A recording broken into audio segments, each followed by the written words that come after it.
Alors là.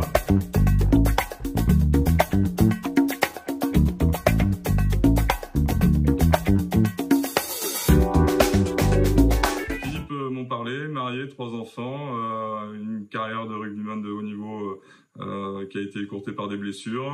Et aujourd'hui, ça fait 20 ans que je gère des entreprises. Mon parcours, j'ai créé ma première société en 2002. C'était une société de sécurité. Enfin, clairement, j'ai passé à peu près un peu plus de 15 ans de ma vie dans le domaine de la sécurité, que ce soit dans la surveillance humaine, la protection rapprochée, l'équipement professionnel pour la police, la gendarmerie, l'armée, les sociétés de sécurité et tout ce qui est alarme, vidéo, contrôle d'accès. Aujourd'hui, voilà, c'est ça qui a fait la quasi-totalité de ma carrière. J'ai eu la chance de partir également 4 ans aux Antilles où j'ai souhaité changer complètement de domaine d'activité. J'y ai créé des bases nautiques où on faisait beaucoup de paddle, de yoga sur paddle. J'ai créé des événements sportifs. Mais voilà en gros les 20 ans de ma carrière. Alors j'ai créé Réseau Valley Consulting en janvier de cette année, juste avant la crise sanitaire qu'on connaît aujourd'hui. Réseau Valley, c'est une société que j'avais dans le coin de la tête déjà depuis plusieurs années. J'arrivais à un moment charnière de ma vie où à 40 ans, j'avais besoin de savoir un peu dans quel domaine d'activité je voulais évoluer pour mes 20 prochaines années. Et aujourd'hui, Réseau Valley Consulting, c'est avant tout un business club où on fait beaucoup de réseaux. Alors, j'ai eu la chance d'appartenir à plusieurs clubs d'entreprise, donc j'ai essayé d'en prendre le meilleur et de sortir un peu tout ce qui était un peu négatif de ces business clubs. Ce business club, c'est vraiment une famille d'entrepreneurs dans lequel on a envie de se retrouver et de se développer ensemble. C'est du business avant tout, mais on y intègre énormément les valeurs du sport, du rugby, notamment. On essaie de se retrouver à travers des rencontres inter-entreprises pour souder encore un peu plus les liens. Donc Réseau Valley Consulting, c'est vraiment avant tout un business club, mais à côté de ça, on y développe des activités de team building entreprise, on y crée des événements sportifs où je monte des stages de rugby avec notamment Pepito et Lorga. On a créé déjà 2 éditions, on va travailler sur la prochaine pour cet été, en espérant que la crise sanitaire se dilue un petit peu. Et voilà, c'est une société que j'aime, qui me tient à cœur et dans lequel je prends un pied terrible. Je suis clairement un lobbyiste du business, hein, c'est-à-dire que aujourd'hui, à travers mon propre réseau, déjà, j'essaie d'alimenter tous mes adhérents de possibilités de business. Hein.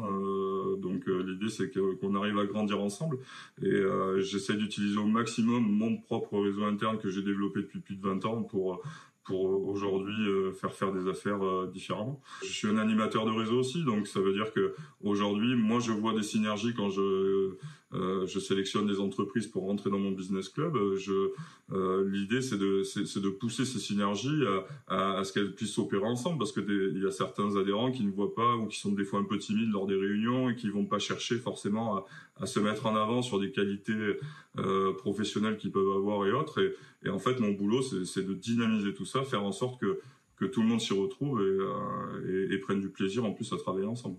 Ma passion du rugby également a fait que mon ami Pepito et Lorga, que j'ai sollicité en décembre de l'année dernière pour qu'on arrive à créer des stages de rugby pour les jeunes, pour faire des stages de perfectionnement. En fait, tout ça fait que aujourd'hui je fais tout ce que j'aime, tout simplement. Je fais du commerce, du relationnel, des événements sportifs. J'aime créer des choses. C'est surtout le partage et la relation humaine. Aujourd'hui, et c'est aussi l'idée de mon business club. Aujourd'hui, moi, je m'en fous du nom de la société qui rentre chez moi, qu'elle ait 1500 salariés ou 2. Moi, c'est surtout l'homme qui la représente ou la femme qui la représente qui fait que ça m'apporte quelque chose. Donc aujourd'hui, c'est clairement la relation humaine que je privilégie dans mon métier. La partie administrative pour toute société, c'est vraiment une horreur, c'est une plaie. Heureusement que j'ai mon comptable qui est assez sympa là-dessus qui arrive à me délester de cette contrainte. Moi, Moi, je suis un autodidacte, hein, quasiment. Clairement, j'ai arrêté moi mes études avec un bac STT, action et communication commerciale. Donc, j'ai tout vécu sur le tas, et je suis pas forcément le meilleur exemple à suivre par rapport à ça. Les écoles, certainement, il doit y avoir des business schools de type Cage ou n'importe quoi qui doivent apprendre à animer des réseaux de business, d'entrepreneurs, ou même créer du business tout simplement. Mais je peux pas te dire exactement quelles sont les filières scolaires à pourvoir, parce que je pense que c'est surtout une psychologie et une façon d'être qui va faire que tes activités dans le monde business actuel vont marcher, quoi.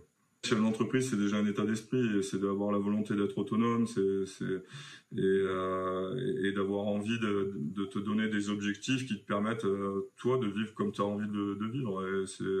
Et bon, après, bien sûr qu'il faut, quand tu crées une entreprise, bien sûr qu'il faut monter un business plan, un prévisionnel. Il y a des étapes qui sont obligatoires, mais j'ai tendance à te dire que si ton projet dans ta tête, tu le vois comme une réussite, et que tu vas te donner tous tes moyens pour y arriver, il n'y a pas de raison que ça marche pas, quoi. Le seul conseil que je peux apporter, c'est de rester entier, de rester droit dans ses bottes. Quand on a un projet, il faut vraiment se lancer à fond, et quitte à des fois mettre un peu sa vie personnelle un peu de côté.